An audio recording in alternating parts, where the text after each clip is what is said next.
நான் வந்து கேரட் பொரியல் பண்ணியிருக்கேன். வெங்காயம் போட்டு கேரட் பொரியல் பண்ணியிருக்கேன். பன்னீர் பண்ணியிருக்கேன். பன்னீர் மிளகு பெப்பர் போட்டு பன்னீர் பண்ணியிருக்கேன். இதில் ஆனியன் போட்டிருக்கேன். இதை நான் வந்து லஞ்சுக்கு இதில் யூஸ் பண்ணிக்கிட்டேன். கேரட் பன்னீர் ரைஸுன்னு லஞ்சு ரெசிபி பண்ணிடுச்சு.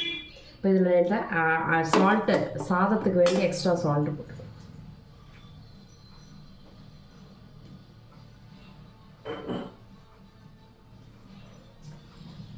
சால்ட்டு போட்டுட்டு கொஞ்சமாக வேணால் கீ போட்டுக்கலாம். லைட்டாக கீ என்ன திகட்டும் சாதம். லைட்டாக கீ போட்டிருக்கேன். ஒரு சேர்ந்து வர்றதுக்காக கம்பைண்ட் ஆகிறதுக்கு வேண்டி நான் வந்து பன்னீர் கேரட்டு எல்லாம் மிக்ஸ் பண்ணி பன்னீர் ஃப்ரைட் ரைஸ் மாதிரி சாதம் தான் வடித்த சாதம்.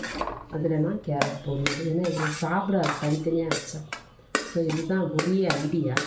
இதில் எல்லாமே ரெண்டுலேயுமே டர்மரிக் பவுடர் போட்டிருக்கேன், ரெண்டுலேயும் ஆனியன் போட்டிருக்கேன், ரெண்டுலேயும் சில்லி பெப்பர் எல்லாம் சேர்ந்துருக்கு, கரம் மசாலா சேர்ந்துருக்கு.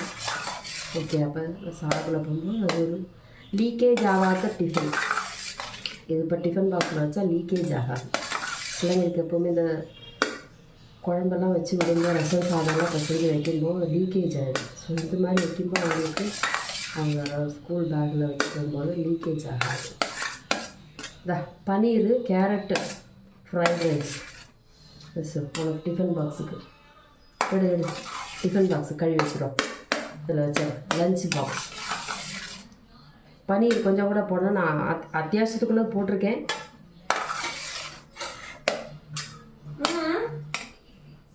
கழுவி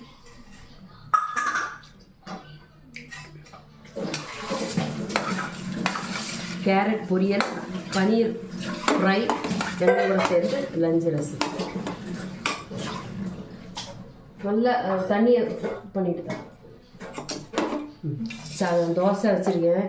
கடப்பா கறி ரெடியாக இருக்குது. கடப்பா கறி நேற்று சாம்பார் அண்ட் கடப்பா கறி தேங்காய் சம்மந்தி தோசை எது வேணால் எடுத்துக்கோ.